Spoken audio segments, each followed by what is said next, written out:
everybody, Backyard Bullion here. Welcome to this week's Ponderous Wednesday. Now, if you're a long-term subscriber of my channel, you'll know by now that Wednesdays are all about taking a fun, interesting, and sometimes controversial topic and having a good old ramble about it. This week's topic, I have no doubt, is going to be controversial. It's one that I've touched on before in my video where I talked about Venezuela and the issues around gold and silver being used in that kind of, you know, when the brown stuff has hit the fan, you know, is gold and silver really going to be possible and practical when the banks fail, when you cannot get your money out of the banks? Because it actually happened in some form over this weekend. We were arranging the group order and some members of the forum, their bank was doing essential maintenance and they weren't able to get funds transferred to me very quickly. So it's got me thinking about that, because one of the members said, well, that's the very reason that we buy gold and silver, isn't it? But is it? That's the question I'm asking today. It's going to be a bit of a devil's advocate approach to it.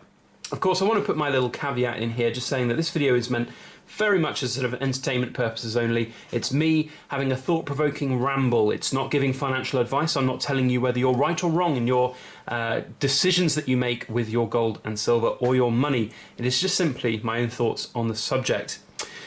So what I am kind of focusing on today, I suppose, is in a situation where banks fail or banks don't honour their obligations to pay cash out, pay this stuff here, the actual cash that you would use in society, what happens? And a lot of people out there will stack for that very situation to protect themselves and have some form of physical, real wealth you can spend in society if that was to happen.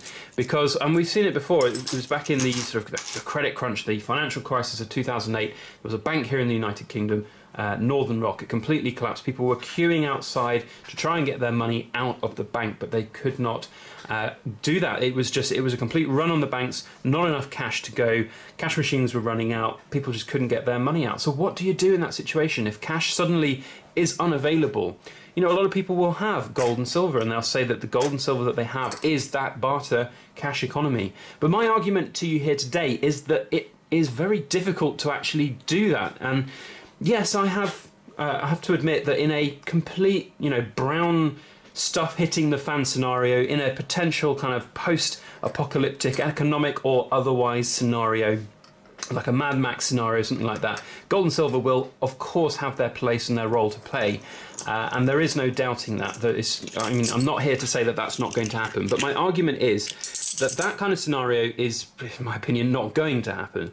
What is more likely is that you'll have a financial crisis, you'll have your funds in your bank account which won't be able to be released or won't be able to get transferred electronically. We saw this weekend a couple of Silver Forum members were trying to buy silver through the group order that I arranged, and their bank was doing essential maintenance and it was not processing. And you're powerless. You have absolutely no power and no say over when these happen, if they happen, and why they happen, and also how long they happen. And as it turned out, that maintenance was delayed by quite considerable amounts, and it almost cost those people the ability to buy the gold and silver, which was the very reason that they wanted to buy it, to stop, you know, and to have that kind of safety net in the back pocket.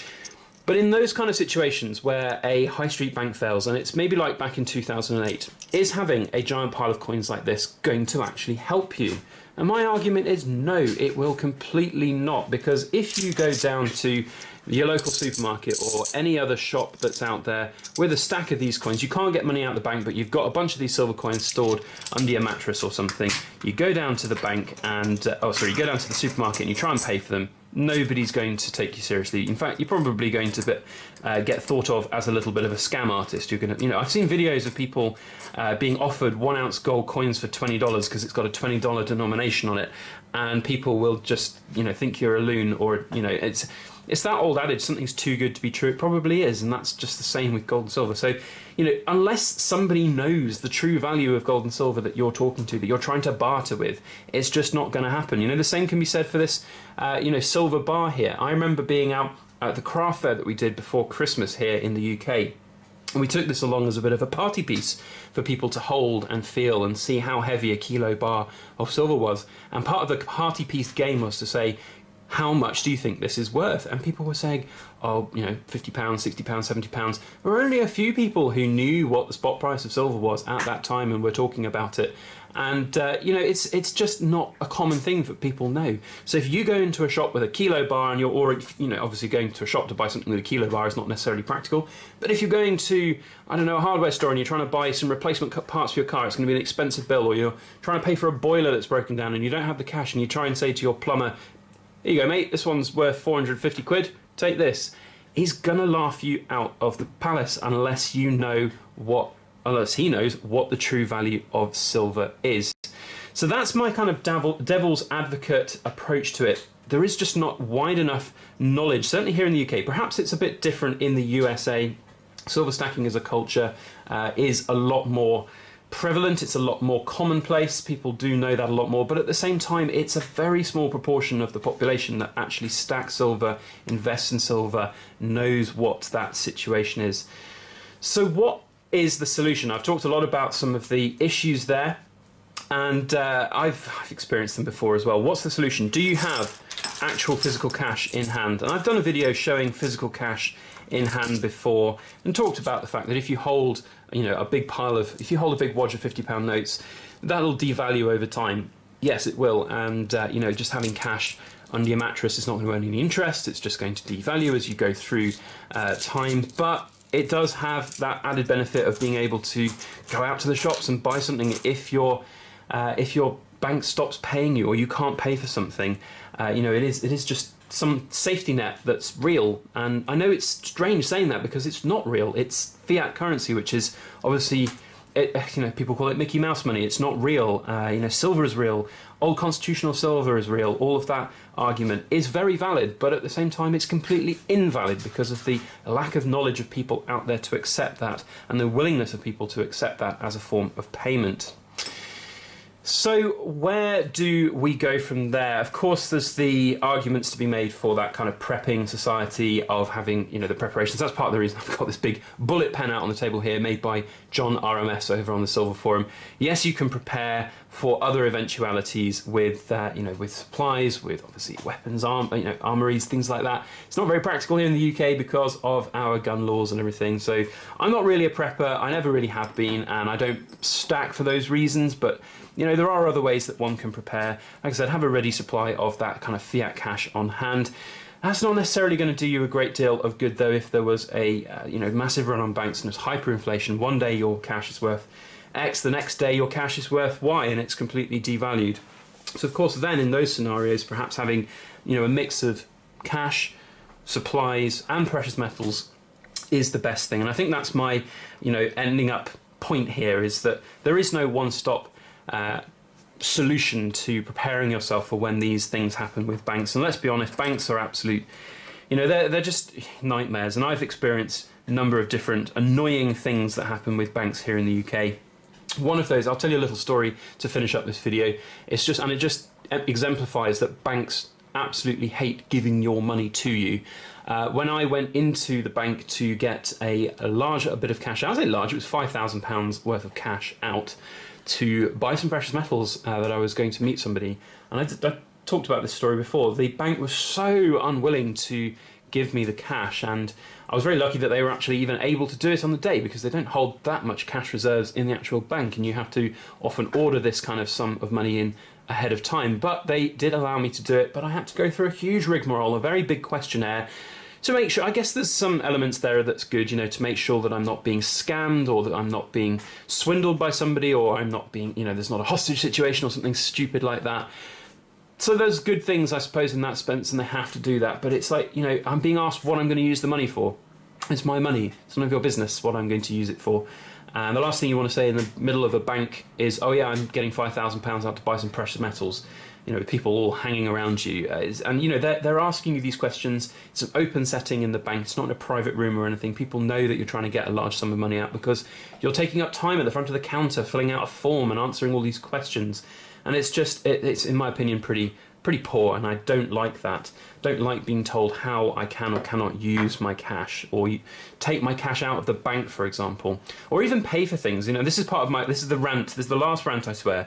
One of the banks that I have an account with, Santander, a very big bank here in the UK, when we set up the account, we started to try and use it, and I went into PC World, which is a computer hardware store here in the UK, tried to buy a computer, card was declined. Okay, fine, right, rang them up. It's an unusual spend, sir. Oh, right, okay, well, I mean, how do I make sure that doesn't happen in the future? Oh, well, you just need to make more purchases like this in the future.